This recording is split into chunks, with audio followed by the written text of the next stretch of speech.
un museo particolare nel panorama del patrimonio museale della città di Vittorio Veneto. Questo ha un ruolo speciale, perché è un museo dedicato alla cultura del jazz e poi il Bacco da Seta, ma soprattutto è un museo che nasce perché si è voluto fare memoria di tutte quelle donne che hanno lavorato, che hanno vissuto, che hanno sofferto all'interno di questo spazio.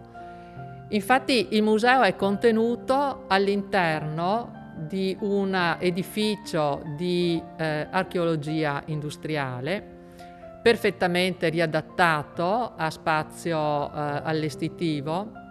Si trattava di una bacologia e questo museo nasce con l'intento appunto di far conoscere qual era questa realtà produttiva importante per il nostro territorio fino agli inizi del 1900. Nasce, dicevo, 10 anni fa. Noi oggi siamo qui infatti per un compleanno, per ricordare questo 10° anniversario della nascita di questo particolarissimo museo. È bello, guardate, sono appena entrata rivedendolo per l'ennesima volta con questa luce della sera, e qui all'interno si respira un'aria magica.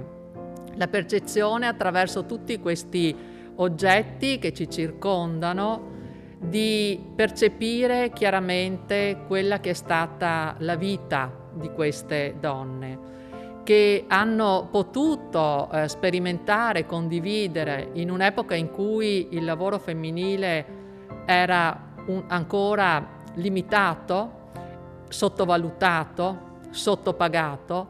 Hanno potuto sperimentare dei momenti di condivisione, di vicinanza, di amicizia, quindi un luogo questo dove si respira una grande umanità, e tutti questi oggetti hanno e contengono un po' l'anima di chi li ha adoperati, di chi li ha usati,